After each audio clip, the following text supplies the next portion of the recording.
Hey there, my name is Darius Faru, and I am the author of The Stoic Path to Wealth. This is my eighth book, and it's my most important book.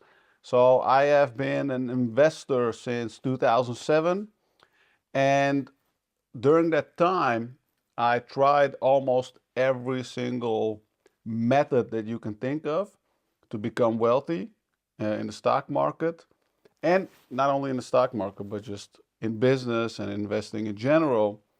And I basically spent like 7 years getting degrees and going to grad school and specializing in business and finance, etc. And then spending like 5 years reading all of the investment books and business books that you can think of to find the answers to becoming financially independent, but also emotionally, because I think that's the ultimate goal in life. Why do you do what you do? Why do you go to school? Why do you get educated? Why do you get a job? Why do you work so hard? It's because you want to be in control of your own time and life. You want to be financially independent so you don't have to answer to anyone. I think that's a natural goal in life. It's a worthwhile goal. And to give you a little bit of background, so I have a classic immigrant story. My parents immigrated from Iran in 1988 to the Netherlands, and we had to start from zero. So, growing up without much money really fuels you and um, it created a large desire within me to become financially independent because I never wanted to worry about money again in my life. Not because I wanted to buy fancy cars or whatever or have a big house, just the only thing that I wanted to accomplish with money was to be in the position that I am in now, fortunately, which is that I don't have to answer to anyone. I am financially independent and I can decide what I'm going to do in my career and who I'm going to work with. And that sense of financial independence gives you a lot of confidence and a lot of enjoyment out of life. And you won't even have to spend your money, which is really weird because you get a certain amount of money or wealth, and then you can basically just grow it and protect it because by doing that, you also protect your own time and health and mental health, etc.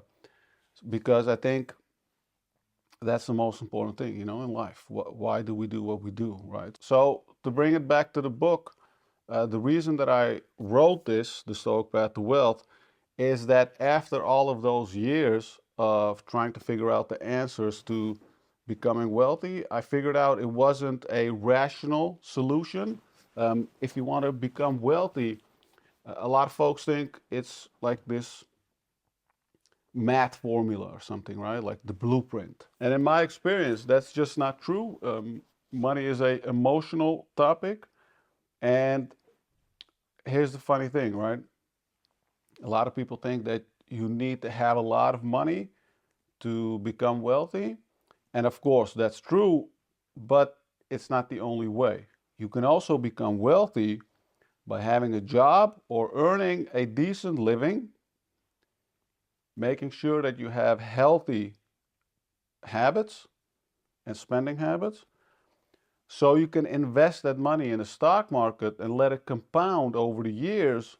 And when you do that, you will be mentally free already. You can already count yourself rich. And then if you combine it with some other techniques that I talk about in this book, you can supplement your income, start earning more, and with that additional income, you can invest more so you can become financially independent faster. But it's not even the most important thing, and I'll get to that later when we go over this book. So there's going to be a long video. Um, I didn't want to put some time restraints or whatever, or talk about the book in 3 minutes kind of thing. This video is for people who plan to read the book or even have read the book and just want to get the summary read by me. All right, so let's get started with the first section, and I want to share this visual with you. So this chart basically tells you why you need to invest, why you can't afford to not invest. So what you will see is on the at the bottom of the chart what inflation does to our cash, which means that your purchasing power is going down, and if you invest the same amount of money, it will only go up in value. You build wealth. And the problem with not investing is that it's not just about inflation. It's also about growing your wealth and escaping your current situation in life. Now, it doesn't mean that your situation has to be bad to invest, but we're living in a world where you will not move forward unless you own assets.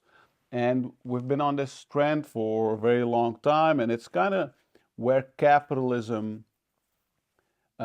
is going towards. That's the ultimate goal, to build a world where you own assets and the assets appreciate in value, so you increase your net worth, and as a result of that, you can have a better life. If you don't play the game, you always have to catch up on everything. You will live paycheck to paycheck. You don't own anything that appreciates in value. So you are basically left with empty hands at the end of the ride. And that's the thing that you want to avoid, that you, at the end of your life, didn't build anything. And not necessarily to leave to your kids, because some folks say, I don't want to have kids. That's not the point. The point is to build something of value. And you can only do that by investing or building something, not just to have a job, go do the job, get some money, pay for food or whatever you want to do, and then just repeat that cycle until you die. What's the point? The point is to divorce your time from your income and create some mental peace and clarity and tranquility. And this is where Stoicism comes in, because if you want to be wealthy, you must manage your emotions, not only when it comes to investments, but also to when it comes to spending and going through life. So this book ultimately is just a way of life. It's not necessarily about investing in the stock market. It's also about investing in yourself, and we'll get to that later. But it's a way of looking at life. And one of the ways is that, okay, money isn't evil. And this is what the ancient Stoics said as well. Um, it only becomes evil if you become obsessed by it and let it influence your decision making. So if you start to become greedy, or you start to use money to do bad in the world. So this is, in a nutshell, why we need to invest. Now, in the rest of the introduction chapters, I talk about why the key to building wealth is to manage your emotions, and I introduce Stoicism. So if you are not familiar with Stoicism, it's an ancient philosophy that originated in Greece 2,300 years ago. And the whole idea of Stoicism is to focus on what you control and ignore everything else. And it's been popular ever since it started. It was actually a philosophy for wealthy people, because during ancient Greece and ancient Rome, only wealthy people were in the position to go to a philosophy school where these ideas were taught.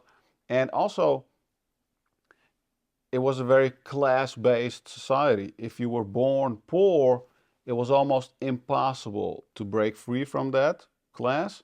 Um, the only person or the only philosopher that was born poor was Epictetus, or Stoic philosopher, I should say. The other Stoics, like Seneca and the founder, Zeno, Musonius Rufus, Marcus Aurelius, were all wealthy people. And it is said by some historians that Stoicism was the philosophy of the rich. In a way, I agree because of that reason. It was only for rich people at the time. But if you look at it now, compared to what they had, we're all rich, or quote unquote rich, because we have more safety. And if you live in a free world, you have the possibility to profit from capitalism. And we didn't have the stock market back then. So, you know, in a way, we're all wealthy. We already have the resources that they did not have. We just have to make use of it. And of course, I talk about how to do that in the book. But it's really important to understand that the philosophy of Stoicism is a way of life, and you can apply it to every single area of your life. Because in recent years, most folks equate Stoicism with dealing with difficulties. And that's great. It's just one way of using Stoicism. When I started reading Stoicism in 2014, so about 10 years ago, I instantly started thinking about how I could apply this to my money. Because I think reading, what I love about reading is that it's um, very personal when it comes to your interpretations. You can give the same book to 10 people and they can all get a different message out of the book. And I think that's true for Stoicism. If you are going through a lot of emotional challenges in your life and you read Stoicism, you can probably apply it to those things. Because of my background, I was always thinking about becoming financially independent, or accomplishing financial freedom. What I was instantly thinking about when I started reading the Stoics 10 years ago. So it's really beautiful philosophy that you can apply to every area of your life. So I give a little bit of background into who these Stoics were, and I'm telling this story, right? Like that it's a philosophy that was primarily for wealthy people, and how universal the philosophy is. So from there, I start to merge those two things together, right? Stoicism and investing, because investing is the vehicle that is going to make you wealthy, because you have to divorce your time from your income. Okay, so that's the ultimate dream, right? Get rich while you're sleeping. Now, if you want to do that, you have to manage your emotions, and that's the key to becoming wealthy in a Stoic way. The way that you can do that is by acquiring what I call the Stoic Edge. So in investing, to beat the market, or to just make money in the market, period, investors say that you need to have an edge. And there are three common edges in the stock market or investing. There's the size edge, and you can think of Warren Buffett, the most famous investor of all time, who famously has something like $150 billion in cash that they can use to buy entire companies and have a direct influence on the strategy and the management, etc., or buy large shares of publicly traded companies so they can have more influence on the board through board meetings, or not even getting a board seat, but through voting. Because as a public company, you have your shareholders, and shareholders get votes when it comes to big decisions. Recently, you can think of the Elon Musk pay package. So shareholders could vote for or against something like his compensation of $55 billion. So if you are a large investor, you can acquire certain investment deals and certain power and influence that a small investor just doesn't have. So it makes a lot of sense, but it's not attainable, right? Unless you are so big. Another edge is what they call the Quant Edge, and that is even more difficult to attain because size is about money.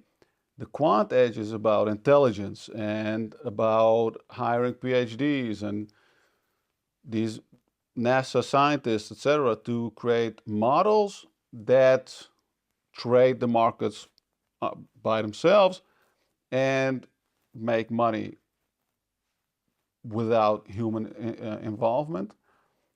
So that edge is also very difficult to attain unless you are a part of, a group of very smart people. And it has been done before. Edward Thorpe, a famous investor, kind of started this revolution, and the most famous quantitative investor is Jim Simons, who recently passed away. But his returns are even better than Warren Buffett. So in some people consider Jim Simons the best investor of all time. For the regular investor, I'm sharing these details. If you think to yourself it's not that interesting, that's okay, because before we get to the rest, here's one thing to remember, to write down. If you are a dentist or a writer or a mechanic or an engineer or whatever, it's not so important that you are aware of the history of your profession. But if you want to invest in the stock market, history really matters, because history gives you context, and in investing, context is everything, right? So in this book, I also share a little bit more about some of the most important things that you need to know as an investor, because the more you know, the more you are at ease with investing, because a lot of folks say, yeah, investing is complicated, I don't know how it works, etc. You can overcome all of that by just having a little bit of basic knowledge. Then the third edge is the informational edge, and that one might be a little bit more attainable when you look at it, because it's about acquiring certain information that other investors don't have without committing crimes, which is called insider trading. So you need to work with public information if you want to be a public stock market investor. Now, it sounds very simple, right? Like read, annual reports, or do your own research, go to the store of the stock that you want to buy, etc. It's attainable, but it's very difficult in today in period to use that edge to find out something that other people don't know, because there are so many investors that the odds of you finding out something that other people don't know are almost zero. In summary, these three edges are not worthwhile as an individual investor. The Stoic edge, however, is something that you can easily attain, because it's all about training yourself, while it also gives you more rewards than all the other edges, because first of all, they're unattainable.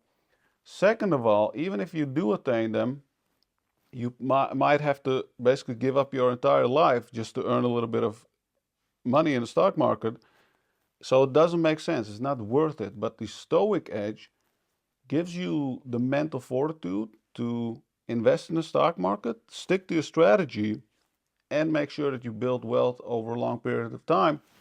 And that is something that a lot of professionals are not even able to do. And now you're probably thinking to yourself, how do I do that?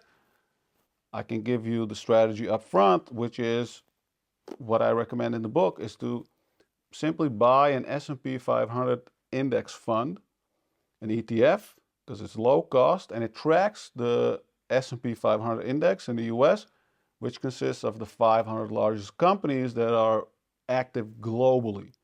No matter where you live, whether you live in Germany or in India or in Brazil, if you invest in that index, you are investing in companies that are also active in your country. all of these companies aren't active in the free world, right? So a lot of folks try to complicate things for themselves by figuring out the best strategy. If you're an investor, this is the perfect way to start. If you want to make things more complex and add some diversification or some individual stock picks, feel free to do that later. Focus on forming the habit of investing, and that's what the second section is about, which is principle one of the Stoic Path to Wealth, which is to invest in yourself. So the first title, or the first chapter of that principle, is called Valuable Skills Are Better Than Money. And a lot of folks think it's maybe a little bit weird to start a investing book or personal finance book talking about skills. Now, to me, it makes perfect sense because Stoicism is all about starting and always focusing on what you control. What do you control the most? When it comes to money and earning money, it's your skills. So the thought process is as follows when it comes to principle one, to invest in yourself. It means that if you invest in acquiring income generated skills, you will be more confident in your own ability to earn money. And the more money you can earn, the more money you will have to invest. So the key is to focus on becoming the best at what you do. Focus on your strengths, work with your natural abilities, find out what you're good at, and become better at that. And when you do that, you generally also get better rewards in your career. So as you start to earn more, you also need to focus on developing good financial habits. And one of the best financial habits that you can adopt is to look at investing as a habit and also form the habit of investing by starting out early with any amount that you can miss. If you can start investing with 25 bucks a month, that's fine. Just do it because you will form the habit and you will start looking at yourself as an investor. And that's very important because that's where a lot of folks kind of miss out on investing. They don't see themselves as investors, but you are an investor. As long as you are buying an ETF, you are an investor. So if you look at yourself as an investor, you will take it more seriously and you will do it every single month. And you can automate everything. You know, I don't even have to talk about the practical stuff in this video because you can just do a quick Google search or watch a YouTube video on how to automate investments through like a stockbroker like Interactive Brokers, which is the one that I use. They operate globally. It's also a publicly traded company, so they're very trustworthy, and I'm not affiliated with them at all. But that's actually one of the things that you should look at when you want to pick a stockbroker. Make sure it's not some kind of small company that can go bust and take all your money with you. It has to be a proven company that's been around for a very long time, so you can trust it. Because you deposit your money in their accounts and use their platform to buy stocks, or in this case, ETFs. Now, that's the only thing that you want to do, right? Like start investing, do it every single month, automate it, and keep focusing on your earnings potential. Because once you start earning more, you can invest more. Okay, so that's principle number one, to invest in yourself. And I break it down in different chapters of invest in yourself. I give some tips on how to acquire skills faster, how you can form the habit of investing, and how you can become more consistent. Then in principle two, I talk about how you can accept loss. Now, this is a thing that a lot of folks never talk about when it comes to investing. You have to be very comfortable with taking hits when it comes to your portfolio, because the stock market is like a pendulum swing. It's always moving. It's never still in the middle. it's always in one of the two directions, which is either fearful or greedy. It, investors are either buying, buying, buying, or selling, selling, selling, right? It's almost never somewhere in the middle because it's either going up or it's going down. And when it's going down, it can go on for a long time. Stock market can go down for like 2, 3 years, and it has happened before. Um, and in 2020, it went down, or 2022, 2020, we all know was a brief dip that lasted like 6 weeks or something, or 2 months, and then it shot up because reasons are not that important. Um, but the thing is, 2022, because we had inflation, which actually is good for stocks in the long run, but there was a scare that it could get out of control. Stocks went down for almost the entire year, and that's a very long time because we live our lives day to day, and we see our portfolio slowly going down. And maybe after 1 or 2 months, you think, yeah, it's okay.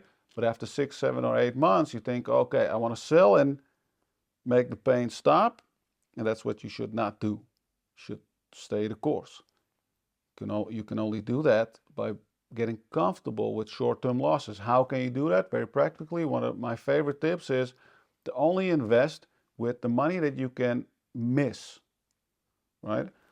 If you invest the money that you need to, I don't know, pay for your car payments, or for a down payment on a house, or for your college tuition next year, you'll look at that money in stock market with laser focus, and you'll feel every move that it makes. That's what you want to avoid. You just want to take some money that you can miss, that you're like, oh, okay, I don't need this.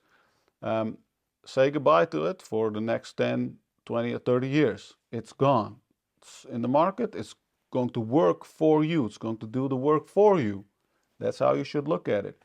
It's not like, oh, I'm buying a pants or whatever, and I'm throwing it in my closet. No, you're letting the money compound for you. It's going to do all of the work for you. Just say goodbye to it and let the money do its work. But you can only do that if you're comfortable with short-term losses.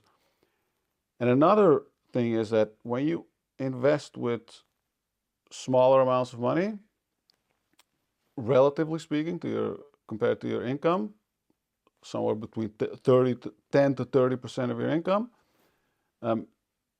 and you pick a investment vehicle like the S&P 500, all of these losses are always short term because there's no permanent loss. Because if you are a trader and you buy crypto and you buy this and buy that and then you sell it, boom, it's permanent. You lost or you won, you earned money. A long-term investor, the way that we are investing in the Stoic Path to Wealth, we are letting the money compound for us in the economy.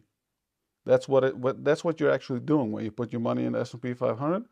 You're investing in the economy, not in individual stocks, because as long as the economy keeps going up, the stock market will also keep going up. If the world ends, the market will also end, and then we won't need money anyway. But this is the underlying principle of the stock market. But it doesn't work when it comes to individual stocks. So always be aware of that. If you want to invest in the market, always look at downturns as temporary. And when you are very rational and stoic about the way that you invest, you will also always avoid ruining yourself. And this is something that a lot of investors have done in the past. They blew up their account by trading with leverage or borrowed money, trading with futures or options, which are also levered products, where you can lose more than the money that you put up. A lot of folks are not aware of those things. They just try it and they do it, and they lose not only the amount that they put up, but more. And then blow up and they lose a lot of money and they say, Wall Street, or, investing is for Wall Street professionals or whatever, people with three-piece suits. And that's just not what investing is. So that's principle 2. It's about changing your mindset when it comes to taking losses, and also being smart about what type of losses that you're taking, because if you are a long-term investor, all of it is temporary. Another thing that you need to take into account is that we talked about, the fear and greed. That's also true when it comes to yourself, to your, personally. You have to manage your greed, because if you get greedy at certain times and think, oh, I can make a little bit more money, you take a little bit more risk. Great, maybe you make a little bit more money, but the downside is you can also lose a lot more money, and then you set yourself up for failure. So that's something that you really need to avoid by just being content with what you have and content with the investing strategy that you pick. Just be very rational about this stuff, because otherwise you risk getting too emotional, right? So what can you miss? 10%, 20%, 30% of your income, maybe even 50%, right? You have a very simple lifestyle, whatever. You can miss 50%, but you're absolutely sure that you don't need it back. So you invest, you keep investing, and you live a simple life, and you focus on living a balanced life, or the golden mean, as it is sometimes referred to as well in philosophy. And the golden mean is basically just choosing the middle path in life, avoiding excess. Finally, principle 3 is about compounding your money. And the most important thing here to realize is that the S&P 500 index has yielded about 10% return every single year on average. But doesn't mean it's every year. It can be 5% this year and 15% next year, and then minus 5%, and then plus 20%, and then it averages out. So that means that you can't really count on some short-term calculations. Oh, in 3 years I'll make 30%. No, that's not how it works. To invest in the stock market, you have to have the long-term approach, and you really have to focus on optimizing your life for return on time, because it's really simple to get obsessed with money, just be very attached to it and obsess about it, and try to make a little bit more money here and there with investments. Well, great, you spent all of your time, and what did you get back? Maybe a little bit of more extra money. Was that really worth it? Right? So to truly compound, you really need to have confidence in your own ability to say, okay, this investing strategy that I'm choosing is really the best strategy for me, and no one is going to influence me, not my crypto friends or stock trading friends or Reddit friends, whatever. I'm just going to do this, and I'm going to ignore all of the noise, and I'm going to let my money compound so I can just focus on living my life. Because, this book is really for the average investor, or the average, or like the everyday person. While I am obsessed with the stock market, I was obsessed with the stock market from my teens because I wanted to become financially independent so bad. But now that I finally figured out this path, I'm taking a huge step back, or I actually took a big step back over the last several years, where I finally formed this theory and also tested it out, by the way, because this stuff really works.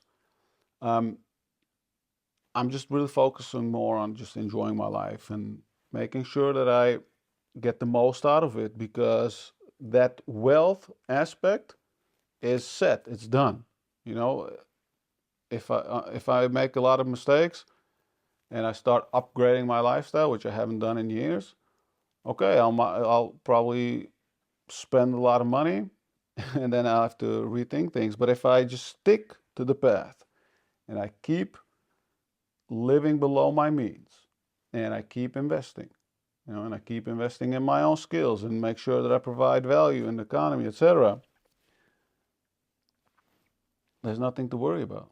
You just keep progressing every single year, and you get a little bit richer every single year. Your net worth increases a little bit, and that feeling is enough to already be financially independent, or at least feel financially independent, before you actually achieve it numbers wise. So I already had that feeling, I would say 2 years before I actually became financially independent, where I would say, okay, if I stop working now, I don't have to worry about money unless I upgrade my lifestyle, etc. About 2 years before I accomplished that, I already had that mindset because I knew I was on the path. And this is the final message that I want to give to you.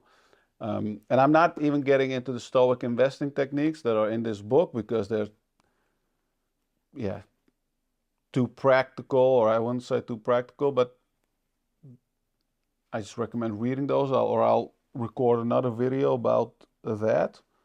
And those are more for the people who want to add a little bit of Stoic or a little bit of stock picking into their portfolio while staying Stoic, which is what I still do, by the way, because I do love the activity of picking stocks. I'm just not so obsessed with it anymore. It's more of a intellectual pursuit for me. But the final message that I have for you is this: as long as you are on the path, you're investing in yourself, you're getting comfortable with short-term losses, you are letting your money compound, mentally you can already count yourself wealthy, because it's not a matter of if you become wealthy, it's a matter of when. And that feeling should give you a lot of confidence and should also remove a lot of financial stress and worries about your future. A lot of folks think, oh, what will happen in the future? Can I retire comfortably or whatever? A lot of folks think about this in their 20s, and I was like that too. So I get it, but it doesn't make sense because life happens today, and this is a reminder from Stoicism as well. It's very easy to get obsessed with the future because it all happens in your mind. But life happens right in front of you. You have to go out there and experience it and then make sure that you live in the present moment. But I understand, like no one else, that you really need to have a framework, some substance to what you do. Otherwise, it's impossible to go through life without stress, right? So, and this is what I love about Stoicism, because it doesn't judge money, because we know we all need money to live a good life. We just don't have to be multimillionaires. We don't have to be famous, whatever, right? Forget about all of those things. Just focus on building the wealth. All right, so thank you for watching this video. I hope you found this useful. If you haven't read the book yet, check it out. And if you have read it, thanks, and thank you for watching.